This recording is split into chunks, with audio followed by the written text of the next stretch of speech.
they're, you know, they're humans, they need oxygen, you know, all the different things. It's all, a lot of it's the same. So don't be afraid to take care of kids. And so I'm gonna go through some things, and what we're gonna hit, we'll just hit on some background stuff, some general considerations, and I'm gonna try to hit on the points of where kids are different and how maybe you can think a little bit different in regards to pediatrics versus adult. And then once we go through some of that, then I want to go into some specific injuries, and we'll kind of start with the head, work our way down.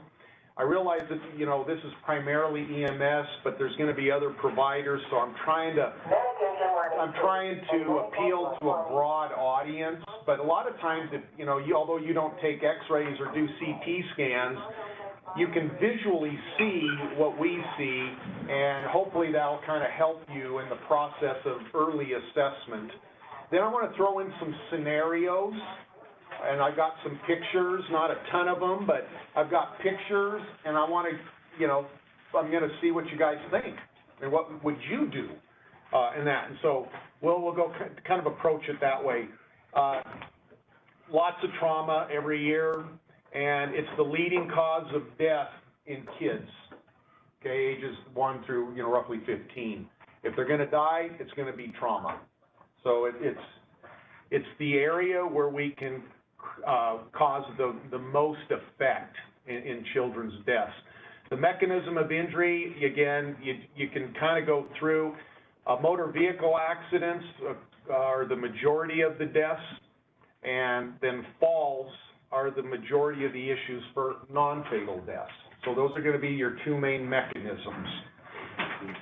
You can look at the age of the child. It's going to change a lot of these. The young kids, you know, say less than 4 or 5, they're going to be, you know, from dog bites to burns. Can't tell you how many little kids I get taking out Top Ramen. They need to put like a banner on Top Ramen. They heat it up, they pull it out of the microwave, and it's hot, and the little noodles stick like glue, and they get like full thickness burns. So you'll see a lot of that, or we do anyway. School age, now they're starting to get more mobile. They're riding bikes. They're getting on things that allow them to go faster than their 2 legs. And so then we start seeing those kind. And then the older age group is going to be more of the motor vehicle thing. Don't underestimate the mechanism, and we'll get into that in a little bit. There's some anatomic differences. I'm just going to kind of hit some main things. Are kids the same as adults? And the answer is no, but they're close enough. And here's some of the differences. The injury pattern is going to be a little bit different for those. And if you understand the anatomic differences, it's going to make this really easy for you. Compared to adults, the same force in an adult put onto a child, who do you think is going to have more injuries? Same force, big or little, who's going to have more injuries? The child, okay? They don't have as much mass to absorb all that energy, so you're going to end up with relatively more severe injuries. Kids are going to, kids bounce, adults break. So you can have more severe injury in a child, and you're not going to have external evidence of that. For instance, green stick fractures. You can have a long bone break in a kid, and the extremity looks totally normal. Whereas an adult, it's going to go snap, and you're going to have a piece sticking out. So what things look like and what things are can be very different. Then that's probably one of the biggest things. And we're going to get into this. So when you see a child injured and they look okay, they may not be. And so I want to know how they're acting. Are they acting normal? If you got a kid that's injured, I'll probably get into another slide here. If they're injured and they're crying and pitching a fit, they're probably okay for the most part. If they're not, and they're more lethargic, and they're not scared of you, and they're just kind of like, you know, whatever, you know, your antennas better go up. Something isn't right. That kid's not acting normal, okay? All righty. As far as their chest, again, their bones, the chest is more elastic, so you can, like a ball, you can push it in, and it'll come back out, and you just crushed everything in there, whereas an adult, if you push in, everything starts to break, and all that force that's causing all those broken ribs is distributing that energy, whereas kids, it's not. It's all going in and just crushing everything on the inside, and then it just pops back out. All right, so I think a lot of us will relate to this. Adults have a lot more intra-abdominal fat, and so it's like it literally is a cushion, okay, whereas kids typically don't have that. We've got adults larger body surface area, kids smaller body surface area. Big reason for that, particularly around here in the winter, is they radiate heat. So they're going to get hypothermic far quicker, okay? So remember that. And that's a big deal. Hypothermia causes a lot of problems from heart function. The heart's not going to work and pump as efficiently or as strong. The catecholamine response that tightens everything up is blunted, so they can't tighten up to maintain a blood pressure. Platelet function and their coagulation cascade is all altered, so they don't clot. So being cold is a lot of problems. Little kids are like, they're little engines that are running hot, and they need a lot of energy, and the energy is oxygen. So they're going to need more oxygen demand than an adult whose engine is, you know, kind of on cruise control, doesn't run so hot. Think of it that way. So you're going to want to give kids oxygen a lot quicker, say, than an adult, because they need it to maintain their, or they'll go into this metabolic acidosis. Again, I just kind of went over that. The higher metabolic demand, oxygen, extraction, they need glucose. So for kids, you know, the oxygen and sugar in their IV, they should always have dextrose in their IV. That's a good thing for kids. And and a lot of this may not be necessarily in the field. Remember, I'm talking to a bigger audience than this EMS, but so that's something we think about. The vital signs for children, you know, a 2-year-old is not 120/80 and with a pulse of 60. You know, that's not. So we'll go through some of, I'll show you some quick and dirty ways to try to remember that, what are kind of ballparks for vital signs. In kids, it's kind of like veterinary medicine in a way. They may not talk to you, so you got to kind of figure things out. And the 3 big things you want to look at is their heart rate, respiratory rate, and their mental status. Those are the 3 main things. You can look at other things, of course, you know, oxygen saturations, things of that nature, and external injury and bleeding and such. But these are some kind of the key areas. Look at their heart rate, how are they breathing, and are they mentating properly? Should they be crying and they're not? That kind of thing. If you wait and if kids become hypotensive, their blood pressure starts to take a dive, you are way behind the 8 ball. You are way, way, way behind. That kid's going to arrest. They drop their pressure, then they arrest like right away. Adults, they'll drop their blood pressure and they'll kind of they'll hang out for a while. Kids won't. That's the last thing that goes before they arrest. So kids will maintain their blood pressure by increasing their heart rate. When heart rate goes up, this is probably more than you want to know, but you know, cardiac output, do you remember what the formula is for that? Man, this is good. This guy gets an A, okay? Stroke volume times heart rate. Their stroke volume really won't change much, but we can increase our cardiac output to maintain pressure by elevating the heart rate, and that's what they do. They can lose 30% of their volume and maintain their blood pressure. Adults can't do that, okay? So just be aware of that. If you see hypotension, then you need, something bad's gonna happen real quick. All right, so that's kind of just some general overall things. I'll hit some more other assessment issues here going forward. I try to make, you know, from my standpoint, I just try to look at it really easy. When you come up to somebody, and I don't even care what their issue is, what you think may or may not be wrong, you will always be correct doing the ABCs.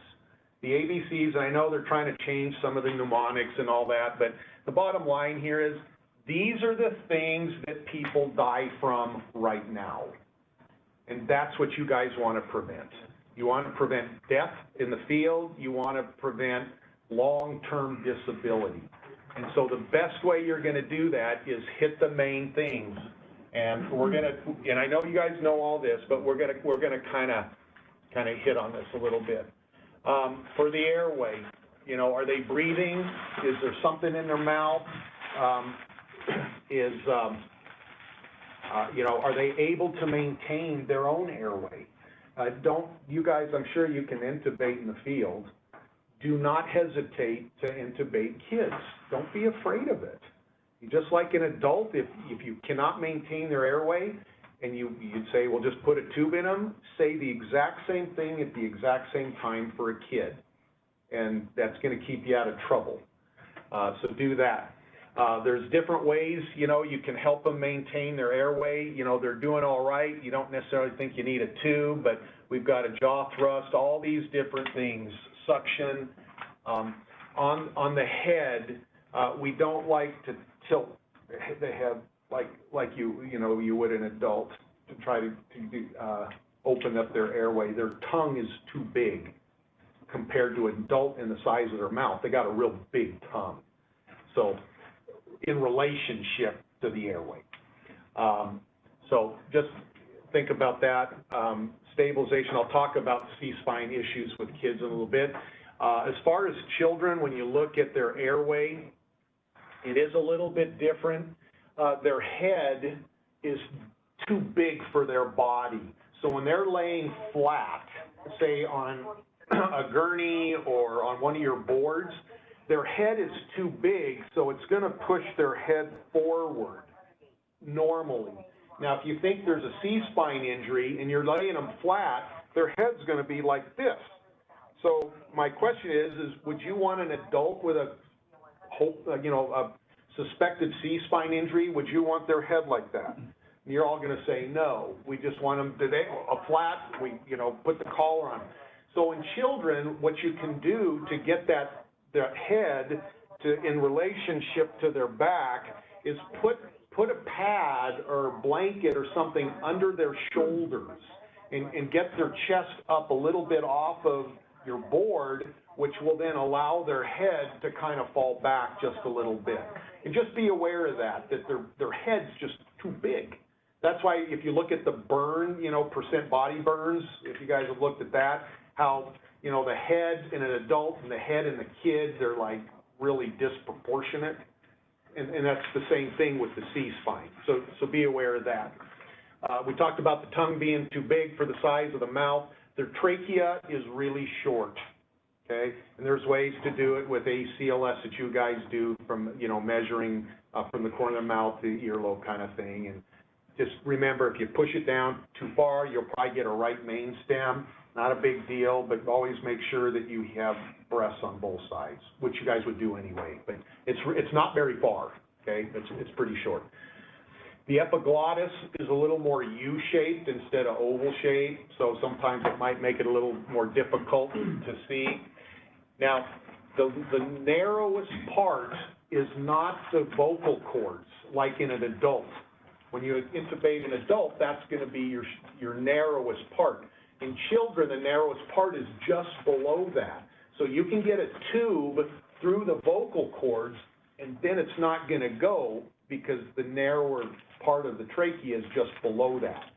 So be aware that as you say, oh, I got it, this, you know, I've got that tube right past the vocal cords, and then you push it on down, be careful. It may not go, and if it doesn't, pull it out and use a smaller tube. I know I'm cruising through this real quick because I got some other stuff. If there's anything, stop me and just say, hey, what about this, okay? The indications for intubation of a child really are the same for adults. If respiratory failure, threatened airway, that could just be from bleeding, secretions, you know, whatever that is. GCS, you know, 8, for sure less than 8, put a tube in them, just because, okay? And that, you guys use that AVPU in the field? Okay, if you get down, there's the A and they're alert, and then the B, they still, and you get to the P. If you get to a P, they get a tube, okay? Because that's going to correlate, actually that's less than an 8, but you know, that's probably more like a 6-ish or something like that. But anyway, when you get, if you get to the B to P, they get a tube, okay? That's just something real quick and easy. If they've got, you know, real significant injuries, head injuries, and, you know, they look like a wreck, we're going to intubate them anyway. If it helps you in the field and it's not prolonging things, go ahead and put a tube in them because we're going to do it anyway. So don't, you know, you can kind of look at that. Shock, you'll need it because they'll lose consciousness and you'll need your airway anyway. And if you're unable to use any of the other modalities, go ahead and intubate them. For endotracheal tube, there was a lot of controversy early on, not anymore, where little kids need uncuffed tubes. And that's not the case. You can put a cuffed tube in any child. It doesn't matter. So don't worry about, oh, it's a 2-year-old, I need an uncuffed tube. And the answer is no. You can use a cuffed tube.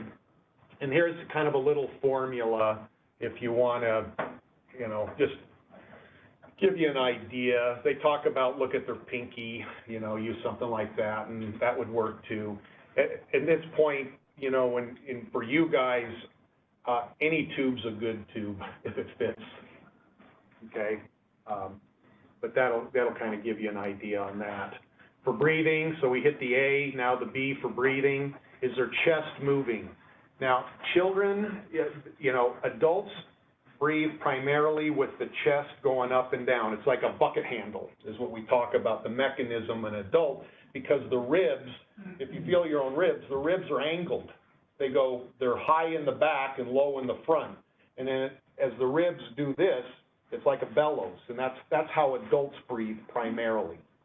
Kids have horizontal ribs, so they breathe by their diaphragm going up and down, so they're kind of like belly breathers, if you want to see that. So you may not see the typical rise and fall of the chest, and you may want to see what their belly's doing.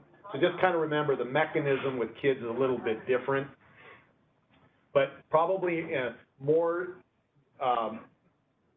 physical signs of respiratory distress instead of seeing a chest wall move is look for neck veins. You know, when they're distressed, they're gonna, and you're gonna see the muscles contract, and you can tell that, you know, this kid's breathing really hard, and they'll use accessory muscles of breathing. So kind of look at that. A lot of these assessments you're doing just while you're walking up to the child. You don't have to sit there and go, okay, A, you know, I did A, B, and C when I go into a trauma room before I even get to the bed. I can get A, B, C or done, all right? So just kind of be aware, look at what they're doing. Do they have neck veins going? Are their nostrils flaring? Little kids will do that. They'll flare the nostrils. They're really trying to get as much air as they can, and they're struggling. Of course, listen to the lungs. We'll have I've got some examples to see what you think on that. O2 saturation, just like an adult, and assist them if you need. Now, remember that they're belly breathers. So if they've been crying before and their stomach is full of air, and they've got this big old belly full of air, that's gonna impede their breathing. They're gonna have troubles breathing. And so sometimes like an orogastric decompression or something will really help you out. So just remember that, you know, if their belly's great big because it's all full of air, you can help them by decompressing that. We talked about some of the breathing differences. Anyway, you can kind of read through those. We've gone through all those. There's this idea that little, you know, newborns and really young kids are obligate nose breathers, meaning if you plug their nose, they won't breathe through their mouth. Now, little tiny kids will struggle for a minute, but they will breathe through their mouth. So they're not obligate nose breathers, which means they can't breathe through their mouth.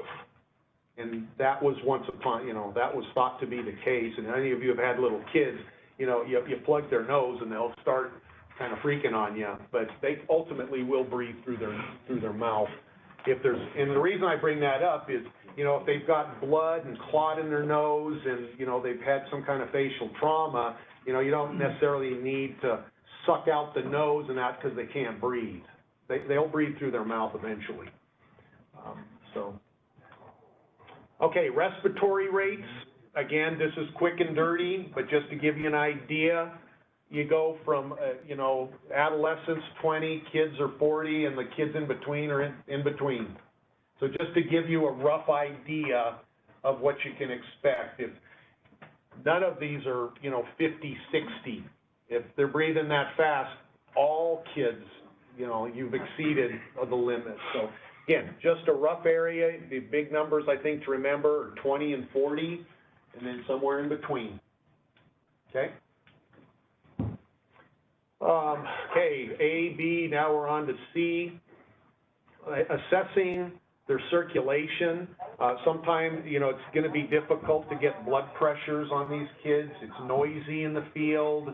They use little, you know, it's tough. It can be tough on an adult. And so what are some other things you can look at to assess their circulation besides an actual blood pressure? And what you're going to want to do is look at their heart rate. Now, they're going to be upset, and it's probably going to be a little high, and we'll get into what's a little high. But, you know, if it's 180 and they're, you know, a 2-year-old, something's wrong. That's more than I'm upset. Capillary refill. Look at their lips, look at their extremities, their fingers, toes. What do they look like? Are they pink, warm? Are they blue? Kids will go blue real quick on you. So if they're not certain, if they're in shock. So look at those things, and then again, the mental status, that will change as well. What do you do? And these are just, again, same as an adult. Stop the bleeding, get some good peripheral IVs. The fluid volume boluses is the same as an adult, 20 mils per kilo. And that's the same as an adult. And so you don't have to learn anything there. And you can repeat that once. So typically with kids, I'll give one bolus. If I don't get the results or it gets a little bit better and I give another one, then the third one we go to blood products. Okay, so we usually go to the same with adults. You know, we typically give them 2 big boluses, and after that, if they haven't responded, then we start to go to blood products. What's kind of changed over the time is we just give packed red blood cells. Now we've learned, and I don't know why it's taken us so long to figure this out, whole blood running through our body is what we like, right? Well, when we donate blood, we break it all into pieces, and you get your plasma, you get your packed cells, and you get your platelets. And then we just give pieces of that and can't figure out, you know, why people don't do as well as when we give all the components together. So that's been proven out over the last several years. So now, you know, the standard of care for blood transfusion is what we call a 1-to-1-to-1. And it's basically trying to recreate whole blood. And in fact, I predict that probably in the next couple years, you know, you guys will be carrying whole blood, not component blood. The problem with whole blood with the Red Cross right now is just it's costs them more and it doesn't last as long. You can't refrigerate it and the products deteriorate quicker over time. So, but a lot of big cities are now, we're just using whole blood. We're not giving 1 to 1 to 1, it's just whole blood. So I think you're going to start seeing that. We're making a push, at least in Utah County, that I'd like access to whole blood. And it's a Red Cross thing right now, but it's going to change. Okay, on the circulation, we kind of talked about this a little bit. You can lose 30% without any blood pressure drop. They decompensate later than an adult with their blood pressure, so they'll maintain their blood pressure longer than adult, but when they lose it, then they deteriorate much faster. Okay? We talked about it being a lay sign, tachycardia. And the other thing is, remember, you know, you may get away with doing vital signs, you know, periodically on an adult, because things may not be swinging real fast. Little kids will go quick. So decrease the time interval that you pay attention to their vital signs. You know, maybe note their heart rate. You know, you're going to want to do it every few minutes because they don't have the capacity, and so they lose a little bit, and for them it's a lot. And so you're going to see changes much quicker. And just be aware of that. I'm just going to try to give you the difference between the adult and the child. So do your vital signs more frequently in the kid. Blood pressure-wise, if you want to, again, this is for the, you know, less than 10, take double their age and add 70. Okay, quick and dirty, but it'll give you a ballpark on what you're looking for. Double their age, add 70. Okay, and that's the systolic pressure. If you can, in the field, if you can just get a systolic pressure, that's all you need. You don't worry about trying to hear the diastolic. We're just interested, you know, we've got, you know, 90 systolic or 110 systolic. That's all we're going to need to know. So if you can, if you're having a hard time hearing, just try to hear right when it starts, and then you're done. Pulse rate, again, on these, 100 to 160, and then kind of in between. So those are another couple numbers if you can remember. 100, 160. Give you an idea. All right, on the disability,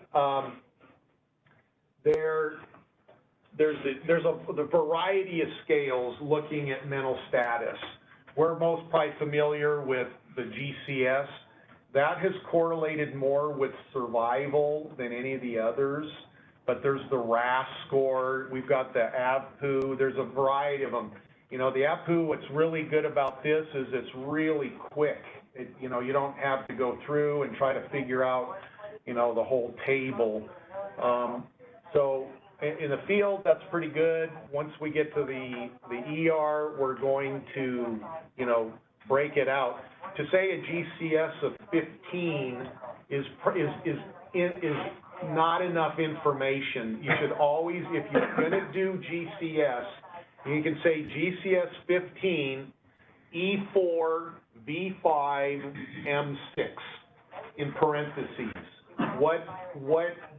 How did you add up the score so that when I come in, I can look at it and figure out where the patient's going. So think about that. Instead of just GCS of a number, try to get how you got there. Okay, does that make sense?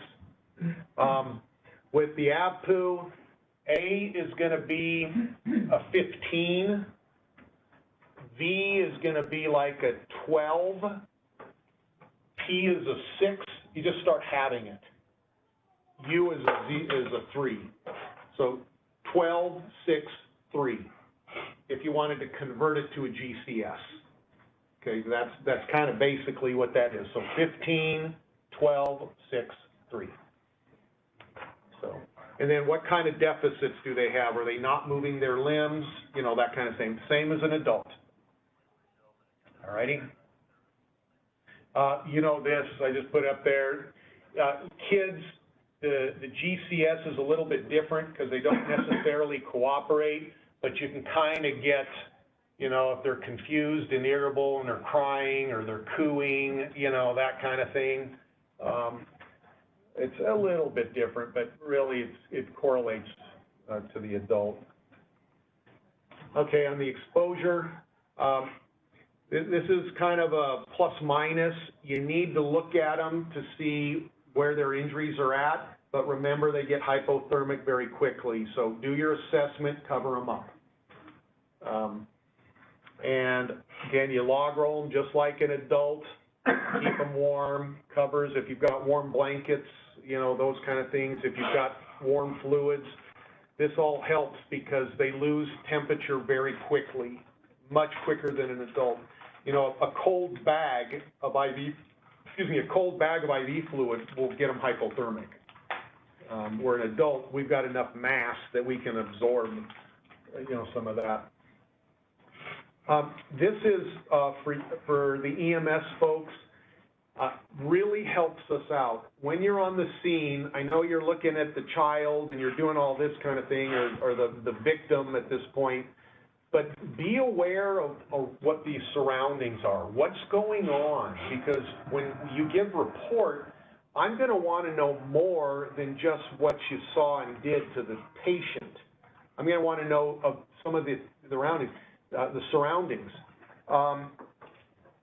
Typically, you know, I don't know, do you guys bring parents with you in the ambulance? Well, that's actually really good. Depending on the situation, most of the time, we don't get that on our end for whatever the reason. So if you can get, they use this mnemonic ample, but if you can get their allergies that they have, the meds that they're on, any significant history from the patients, when they ate last, which is usually 5 minutes before, and then kind of what happened. This is the mnemonic that, in addition to the patient care, if we can get this, it really kind of helps us out.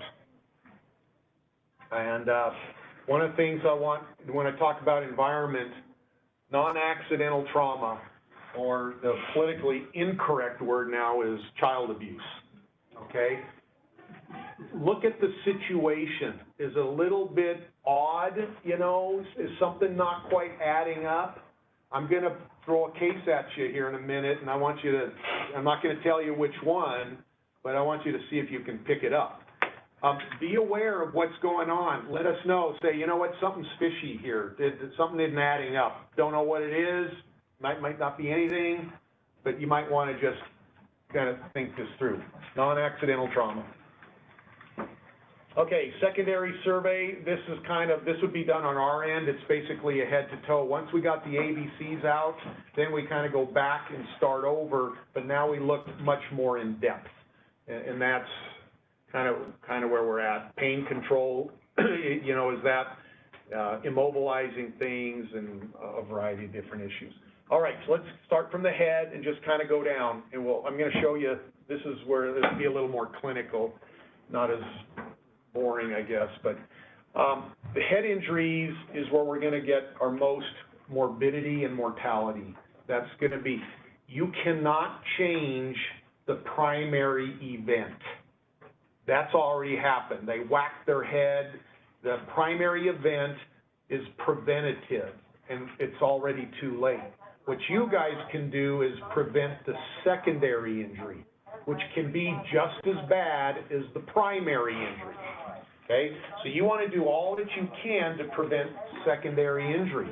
And the bottom line on that is we got to get blood and oxygen to the brain as best we can with all the stuff, the swelling and a variety of different things.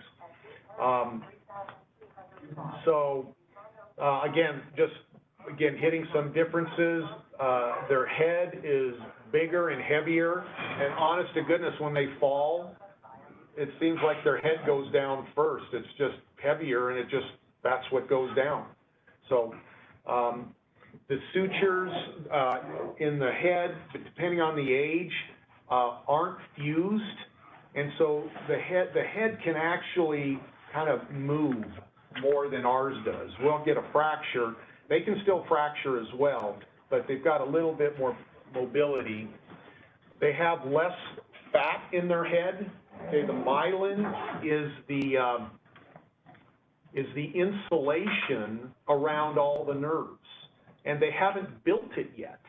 You know, they're building it, but it's not all there yet. So those nerves are more fragile than yours or mine because they don't have the big insulating coat around it. And their head is, water content is a lot higher as a result. This is where, with the myelin, they talk about fish oils and stuff with, kids, it's like brain food. And fish oils and that, people think that it helps with myelin and, doing all that, so it's healthy for us. The mechanism, altered mental status, the vomiting and seizures is not uncommon with closed head injuries. If it's a brief seizure, that happens. Think of it as you're just rebooting your computer. And, I'll let a seizure go by. If there's nothing else there, it was, just a closed head injury, there's no bleeding and that, and they just had a brief seizure, we don't even treat that. Just, we can just let that go. But, if you have an infant, they can't talk to you, they're irritable, they had a seizure, they're not breathing quite right, think head injury, something's going on in their brain. Okay, you may not be able to see it, but it's there. Treatment, it's the same. It's the ABCs. If they're GCS less than 8, put a tube in them. Okay?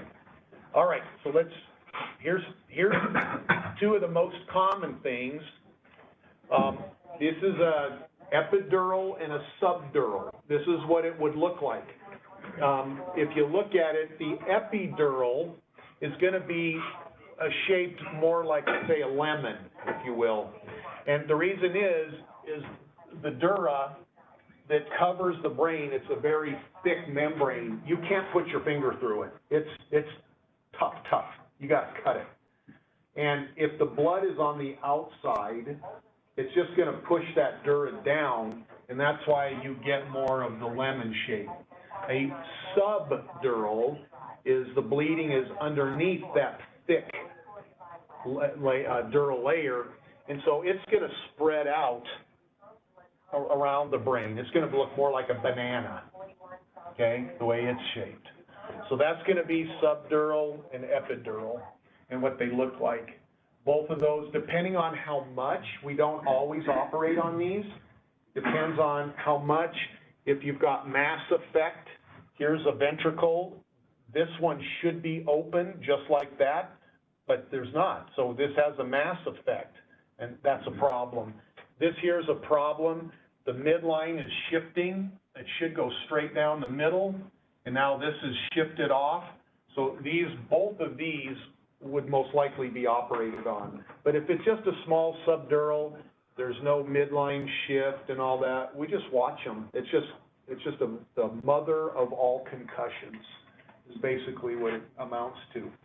So, but that's what it's going to look like. We may not see it in their head, but they're acting funny. They may be lethargic. That may be what's going on. And they need scanned immediately. Okay, any questions on that? Yeah, just a small question. Not really, doesn't affect how we would treat the patient, but just when it comes to the, subdural, with all that blood clotting around the brain, does that ever cause sepsis, problems like that? Or no, usually not. Necrosis or anything? No, for sepsis, that would suggest infection. Okay, sorry, I heard about necrosis anyway. Well, you can still have injury to the brain. Now, this is just blood. If you were to CT this, there's going to be parenchymal injury as well. And that's where the brain tissue itself is basically bruised. And it would look just like a bruise, just like, you had one on your arm. And so, yes, that is going to be there. And there's also, remember, for us, again, I know you're not going to see this, but if they got hit here, they oftentimes have an injury on the opposite side. That's the counter coup thing. And over here, there'll be an injury as well. and it's just the brain, you know, is basically bouncing around inside the skull. And that's the point. If, you know, hit here and here, that's the energy transfer.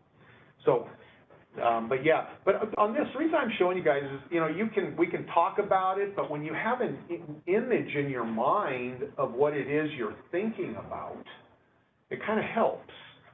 And so when you've got a child that's lethargic, not acting right, chances are there's a head injury. So it might change where you take that child, okay? Because now you're starting to think, well, wait a minute, I need a scanner, I need somebody, if I got this, I need somebody to fix it, and we don't like double transfers. That just delayed care. So maybe if the kid was totally normal and there's nothing going on, it's highly unlikely that there's anything there that's surgical, might change where you take them. Just think about it, because you guys are the ones making these decisions. Okay, the management is all about stopping secondary injury, oxygen and blood flow. That's what your brain, that's all you need for your brain, some sugar. And, you know, we'll, you know, breathe for them, do whatever you need to do, but that's going to be the prevent secondary injury. If you think they have a head injury, I know it's hard for you guys, but for us, it's been shown that if their head's at 30 degrees, that's best. No more than 45, but it'll actually help reduce intracranial pressure. Head of bed up about 30 degrees reduces intracranial pressure. So if it's already, when you've got that blood growing in there, the brain has nowhere to go and your intracranial pressure goes up. When intracranial pressure goes up, your perfusion pressure goes down, okay? You can't get enough blood in there. You're pushing against pressure till pretty soon there's no blood pressure in the head because the intracranial pressure is too high. So how do you get, as you reduce intracranial pressure, you improve perfusion. And the way you do that is get their head of the bed up. We used to say hyperventilate them, you know, push their, you know, CO2, get it down to normally it's 40, get it down to maybe 30. You can do it in the short term maybe, but if you breathe just a little bit more for them, that's not wrong. That is a vasoconstrictor, so that kind of reduces intracranial pressure, but it also reduces blood flow, so it's kind of, you know, we don't push it down below 30 like we used to years ago. So as far as breathing head-injured kids, I just tell folks, just breathe them like they're normal. You know, if you were a little bit quicker, that's not probably going to hurt anything. So, but anyway, spinal cord injuries are less common in children, but when you get them, they're devastating, and you can have spinal cord injuries without fracture. Okay, they don't have to have a fracture, and that's because their ligaments and everything, they're really rubbery, and the spinal cord can move, is very mobile, and without any fracture. Whereas an adult, if you did that, you're tearing stuff. Ligaments are torn, you got broken bones, and that kind of thing. Some of the differences, we've talked about all this, but their head's big. Their anatomic fulcrum for their neck is lower, is because their head is the size that it is, it's going to be around C2, 3. That's where they're going to get their injury, typically. So just kind of remember that. This is, you know, as they get older, they're going to have more opportunities for spinal cord injuries. It's all for spinal cord injury treatment, it's all the same. Immobilize them just like an adult. You might want to remember to put pad under their shoulders to get their spinal cord more in line because of their big head. This here, just to give you an idea, here's a plain film, and right here is a spinal cord injury. And you can see these all should line up. From a CT standpoint, this is what it would look like, and this should all line up, and of course there's a fracture. The actual spinal cord itself is here. It's right behind, it's right here, right behind the bodies. So you can have a fracture of the body and not injure the cord. But you gotta look, that's what CT's for, to kind of help show us that. Log roll, your boards, when we want them off. The boards that you guys use are primarily convenient for you to transport, move people, them not moving around. Once we get them, we can get them off the board. Even if they had a spinal cord injury, we do not leave them on those boards. So if you guys were to hang out, because they're usually your boards and you want them back, when we do our assessment, we roll, the last part we do is we log roll and the board comes out. So if you hang out for a few minutes, we can give you your board back. We won't clean it for you, but most likely, but you'll get your board back. But anyway, because you get skin breakdown right away. It happens very quickly. Oh boy, I'm gonna blow through some of this real quick. I want to show you this other stuff. It's kind of fun. Blunt injuries more common than penetrating. That's just because kids usually aren't part of the knife and gun club yet. When they start getting 16, 17, then they switch over to the new club. Okay. Consider abdominal injuries. Remember, your abdomen doesn't stop at the bottom of the ribs. The abdomen stops at the nipple level. Okay, because it's a dome. Remember, your diaphragm is a dome, and it comes all the way up in the middle to about nipple level. So anything below nipple level, you have to rule out an abdominal injury. Just kind of remember that. It's not the end of the rib cage. Okay, and we talked about all that. Just kind of look at it, see how they're breathing, or accessory muscles, that kind of thing. There's a variety of things. This is ATLS stuff. Okay, so here's one. So you guys are called to a high school gym. 15-year-old's been lifting weights. Okay, he's short of breath, lightheaded, confused. This is some just break things. His O2 sat's 85%, heart rate's 130. Prominent neck veins. What do you see on that? Now, I know you don't have an X-ray, but I'm kind of giving it away. This is what you're going to see. Tension pneumothorax. Why do you say that? Well, you've got your SpO2 is low. Okay. Respiratory rate's up. There's no breath sounds on the right. You got JVD. Perfect. Perfect. Now, if I took that X-ray, tension pneumothorax is not made with an X-ray. It's made by you clinically. All right? If you make it with an X-ray, that's poor form on our side. That's not good. But if you were to take an X-ray, here's regular lung markings. This is what it should look like. You see those over here? No. And here's the lung all collapsed. It's all collapsed down. And the heart, should be a little more bulbous over here, but the heart is getting pushed. And so what happens in the tension is the mediastinum, which is basically your heart, it shifts away from the bad side because the pressure is going up in the left chest. It pushes the heart over, and then the great vessels that go to the heart, they get kinked. So blood can't get into your heart. That's why you get JVD, because your superior vena cava is getting kinked, and the blood can't get through quick enough. Okay? Perfect. All right, so here's another one. 10-year-old fell off the playground equipment. It's about 6 feet high. Sats are good. Heart rate's 140, a little high. Respiratory rate's 20.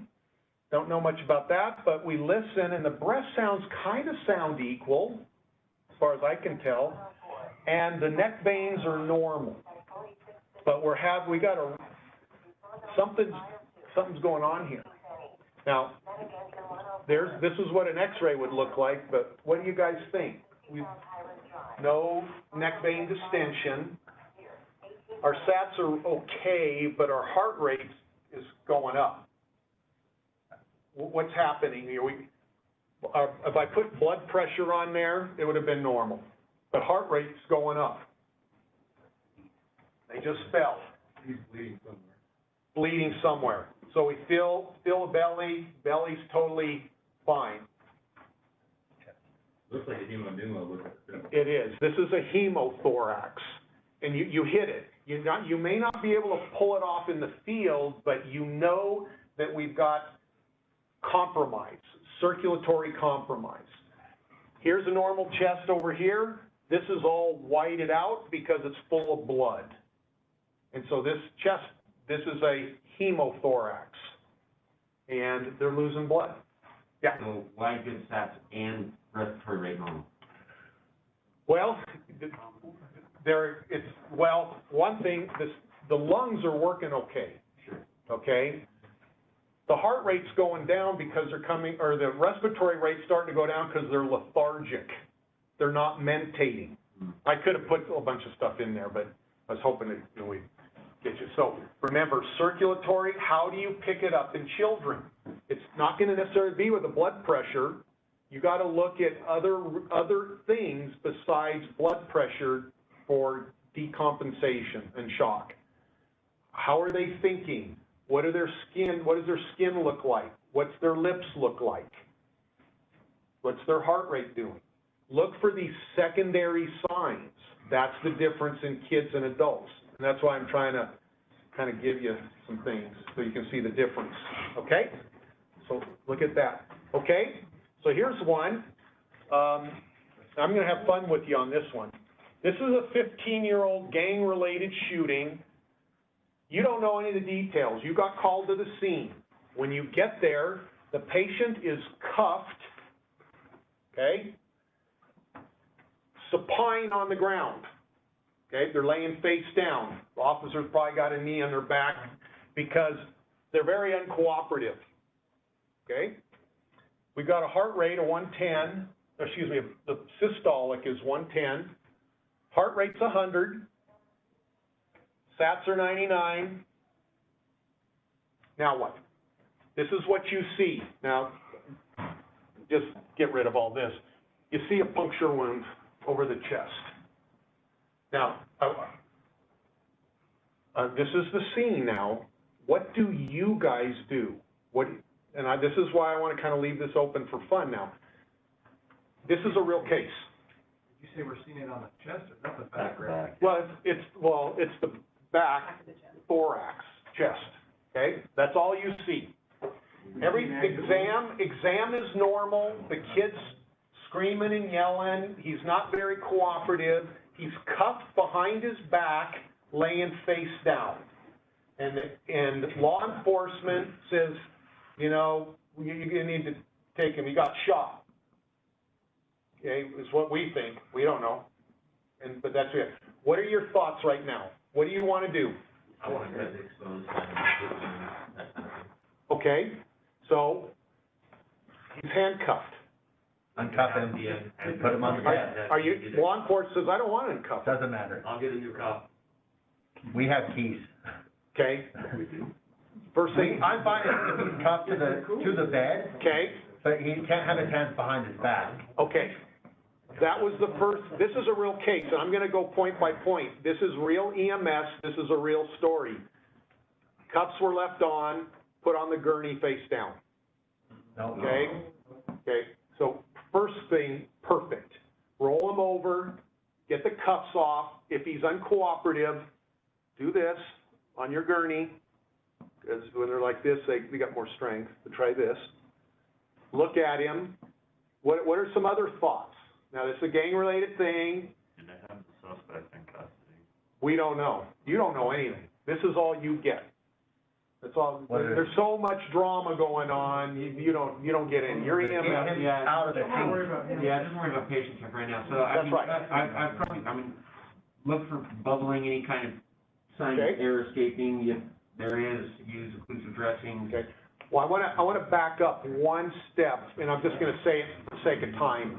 Does he have any weapons on him? Does he have Yeah. weapon, does he have a weapon on him? Make sure he gets searched. Yes, so that's part of your assessment. I pulled guns off people in the ER. EMS had no idea. They were transporting a guy with a gun. I had a bomb on a kid and knives, okay? And EMS transported him and had no clue, okay? No clue. So protect yourself. So again, if you're gonna uncuff him before, I would probably do it in a way that I can look and make sure he's not gonna reach over down his pants and pull out a revolver and shoot you when you uncuff him, and it takes about 1 second for him to do that. So be aware, you've got to still treat, he's a patient, not a criminal, but be aware of these things. We're gonna start seeing this more and more going on here, okay? So just be aware of that. Okay, so no weapons, we got him uncuffed, we rolled him over, got him on the gurney. We're looking for exit wounds, okay? We're looking for signs of a chest wound, and I'll tell you, there was no exit wound, okay? So what are you thinking about? ABC, is he breathing? Okay, is the airway patent? Based on that, yeah. Okay, he is. The B, so that's the A and the B, he's screaming, so I know he's doing both. C, circulation. Is he bleeding in his chest? Yep. Probably. So having him on his back, he may crash before you get to an ER, because he's filling his chest with blood. And all of a sudden, he gets more lethargic, he's not talking to you anymore, he's not combative anymore. You better be worried. This kid's going down, okay? So be aware of that. Now, what about a seat collar? Nope. It's Should we- contraindicated. Okay? Per our protocol. No, that's fine. This is why I bring it up. Do we need a seat collar? Now, he didn't fall out of a building. There's no indication that this is nothing more than a gang, something went on ground level, wasn't run over by a car, I would nothing. say if we're getting to the point where we need to see to help maintain airway. Okay, I'll just answer your question. You do not need a seat collar. You're spot on. No seat collar needed, no value to it, in the absence of any extenuating circumstance. Now, if they fell out of a 2-story building and they got run over by a car or whatever, yeah, that's gonna be, you change the thing. But the answer is no, they don't need one, okay? So then you basically, let's see, other things, it's in his chest, probably not an abdominal injury, but you can, still see. And anyway, then you transport him. But you guys hit the main things. Be aware, law enforcement will, in this case, did not want his cuffs off. EMS said, okay, you're the boss, you're law enforcement, and there's wrong answer, okay? And nobody looked for weapons. I asked them all, got into the ER, nobody even checked there. And how did you know? We didn't. Well, you guys are lucky you're alive, kind of thing. So, and then think about the injury itself, ABCs. Oxygen, that's a good thing. Get IVs going, that's a good thing. And if he starts to go down, mental status, what's the next thing you're gonna do? Tube him, okay? Then you say, well, wait a minute, he's got a pneumothorax, maybe he's got a tension pneumothorax. Treat it. I can tell you this guy's getting a cut in his chest. So if you think he's got a tension, put whatever your guys is through, put in a catheter. I kind of like catheters in the mid-axillary line versus supraclavicular. Bunch of studies done. Supraclavicular, typically you never even hit the chest inside. Mid-clavicular line is a lot better angle. That's in your protocols now too, right? I don't know if that's changed yet. I know, Yeah, I've heard of it. but anyway, that's been looked at, and it's typically you gotta use like the long 5-incher needle, not some little angiocath. You'll never hit the chest. It's gotta be a good 5-6-incher angled, and just stick it in. But anyway, because he may have a tension, particularly if you put a tube down and you positive pressure. You're gonna start blowing more air, positive pressure versus negative. When we breathe like this, that's negative pressure. We suck air in. When you intubate somebody, you're blowing air in. And so a pneumothorax may get a little bigger, a little quicker. So just be aware of that. So you may not put a tube in him to decompress him. I don't think he's got a tension, but I intubated him. Be aware of that. As pressure starts dropping, seeing some, prominent veins, put it. He's got a tension, guys. So you can do that, but think about those. So where'd the bullet end up? Well, it was sitting in his chest. Not enough energy to get through. I don't know what he got shot with, but we didn't have enough energy to go through. It didn't, Plus, it didn't go through the pleural phase, or? no, it was in his, it was Okay. it was in his, actually in his lung. Okay. Yeah, it was physically in the lung. And the guy, this is a kid, and he was chunky. So it probably, he was probably like this thick. So he had all kind of a body armor on him already. But anyway, that was really good. That was great. Abdominal injuries, just, let's go through one real quick. The most common injury is a spleen, and this is just real quick, I'm all done. Nine-year-old carried by his father who slipped in the garage, dropped the kid on some concrete stairs on the left side, happened about 1 p.m, and the kid, was brought in with left-sided abdominal pain. He was distended, short of breath, lungs were clear, heart rate's this, that. When we did a CT, here's a spleen, big crack in it. This is all blood. His belly was full of blood. This is what it looked like in the operating room. That's a spleen with a big old crack in it. Now, I'm gonna just go through this real quick. Left-sided belly pain, you can get that. He's distended. Why would he have abdominal distension? Give me a couple reasons. Blood, 1. Crying, feeling up, 2. Very good. Short of breath. Why was this kid short of breath? His belly distension. Exactly. He was so distended he couldn't breathe. His diaphragms were probably pushed up to his neck. Okay? And but his lungs were clear. Okay? So what do you think about this? I don't generally carry around a 9-year-old very often. Did he fall on top of him? Nope. A 9-year-old is ambulatory. No. He's a 9-year-old at 1 p.m. Dad says, I was carrying him, I tripped, and he fell. Average size 9-year-old? Regular 9-year-old. I called foul. Nobody, the EMS didn't. I called foul. When it came in, Dad was, about 10 minutes earlier, the kid dropped the hood on the car or something, hit his dad in the head, and he's ticked off, and the kid didn't do something, and Dad picked up the kid and threw him, and he happened to land on the stairs. Dad got social services involved, and the dad admitted it finally, and it was a huge non-accidental trauma. And Dad ended up, anyway, they took care of it. Again, be aware of children in the environment. The story didn't add up. Like, who carries their 9-year-old? Maybe if it was 1 a.m. and they're sleeping in a car, and I wouldn't even do that, But anyway, look in the environment, see if things add up. Just be aware of non-accidental trauma. It occurs more often than you think, even in this community, okay? Even in this community. So, the spleen is the most common. Liver, when the liver is injured, that's where most of the deaths occur. Extremities, this will be the last little topic. Extremities you handle like anybody else. This is a little green stick fracture. The bone cracks, but it doesn't, it's like a green stick, and you won't see any difference. So, extremity injuries, you treat just like an adult. And the one thing I want, about tourniquet use?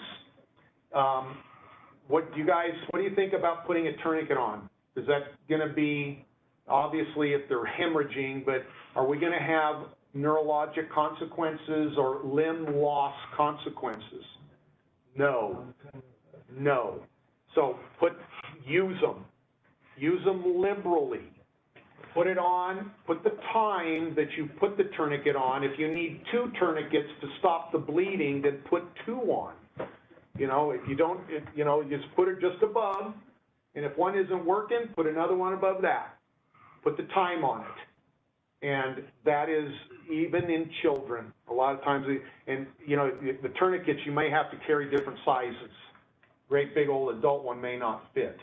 So they come in different, you can get pediatric ones. If you don't have any, you might want to consider having one that will fit on a little kid. I've had little kids with arms mangled with nothing left, and a tourniquet was all that saved them. And a great big old adult one, you know, but anyway, think about that. Tourniquets are good, okay? If you need it, but make sure you put the time on it, because that is important to me on my end, okay? All right. That's a lot of stuff. What I was hoping to do is not give you peds trauma in its entirety, but just the idea that kids are human, they're not Martians. What you do with them is almost identical to adults with a few caveats. The injuries may be more severe without a visual. Their head's a little big. They're a little more rubbery. And outside of that, it's, you know, and they'll maintain a blood pressure and then crash. Okay? Any questions? All right, guys. Do you have any questions from online? You can star 6 if you have any questions if you're online. Thank you very much. So hopefully that was kind of helpful. All right, a huge thank you to Dr. Trotter, especially because we just have you running all over today. So thank you very much. We appreciate it. Thank you.